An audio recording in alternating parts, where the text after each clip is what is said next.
Ramdam na ng sektor ng agrikultura ang epekto ng mainit na panahon sa Davao. Isinagawa na rin ng Agriculture Department at Bureau of Fisheries and Aquatic Resources ang iba't ibang hakbang at tulong sa lungsod. Yan ang ulat ni Regine Lanusa ng PTV Davao. Nagtatanim na ng bagong pipino at nililinis na ang mga natuyong tanim na ampalaya at okra ng magsasakang si Alan sa kanyang gulayan sa Kalinan, Davao City. Epektoan niya ito ng matinding init na naranasan nitong mga nakaraang buwan. Disyembre nang itanim ang mga pananim, pero pagpasok ng Enero ay tumindi na ang init. Nakapag-ani pa sila ng isang beses matapos diligan ang mga pananim, pero nang masira ang water pump, hindi na nasundan ang pag-aani. Dahil dito, nauwi sa pagkaalugi ang kanilang taniman. Tumaas din ang gastos dahil sa mahal na presyo ng petrolyo, kaya umaasa siya ng tulong mula sa gobyerno. Financial assistance number 1. Mo gani akong ginangnan labi na sa mga similyas, tanan-tanan puro taas. Taas gyud ang mga presyo. Na ang problema na mo inig harvest na ang bagsak presyo. Basta kami maguma, igol lang gimi mabuhi. Samantala matinding init din ang itinuturong dahilan ni RV sa pagkamatay ng mga isda sa kanilang fish farm sa Tugbok, Davao City. Ayon sa kanya, may mga namatay na tilapia, koi at hito sa kanilang fish pond. Dahil dito, napilitan silang tumanggi sa order ng isda. Naghahanda na rin siya sakaling lumala pa ang init ng panahon.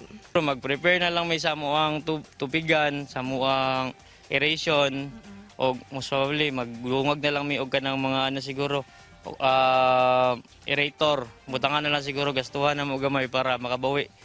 Ayon sa DA11, hindi pa man ganap na dumarating ang El Nino sa Davao Region, marami nang nasirang pananim at malaki na ang lugi sa agrikultura. Umabot na sa mahigit 117 million pesos ang lugi sa agrikultura sa rehiyon, kabilang sa mga napinsala ang palay, mais at high-value crops. May mga hakbang na rin ang ahensya gaya ng pagbibigay ng weather updates at pagsulong ng mga crops na mas matibay sa tagtuyot. Pinakakuan kaning cloud seeding operation, naka-standby na daan may og request if ever nga mo kuan pagidning kuan moisture stress for the next few months, basta maka-request namin sa Bureau of Soils and Water Management. Magbibigay din ang DA11 ng mga fertilizers, feeds, vitamins at vaccines para sa mga magsasaka at magpapaunlad din ng mga water management project. Ayon sa B411, wala pa silang kumpirmadong kaso ng fish kill dahil sa matinding init, pero patuloy nila itong biniberipika. Posible umanong magdulot ang tagtuyot ng fish kill, red tide, coral bleaching at pagtaas ng temperatura ng dagat. Kaya naman pinapalakas nila ang tamang aquaculture practices. Tapos atong pababaan ang atong stocking density sa fish pond, no? Kung mahimo, naalang ta sa 10,000 to 20,000 pieces per square meter or 1 to 2 pieces per square meter ang atong stocking density sa isa ka hektarya para sa semi-intensive. Tapos pwede ta mag-stock of 3 to 5 pieces per square meter para sa atong intensive. Pinayuhan din ng BFAR ang mga may-ari ng fish pond na palalimin ang mga palaisdahan, bantayan ang kalidad ng tubig at makipag-ugnayan sa ahensya o LGU kung may mamamatay man na mga isda. Hinigayat din silang subaybayan ang mga advisory ng Pag-asa at samantalahin ang insurance program ng PCIC.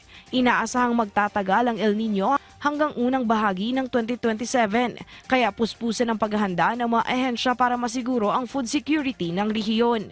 Mula sa PTV Davao, Regine Lanusa para sa Pambansang TV sa Bagong Pilipinas.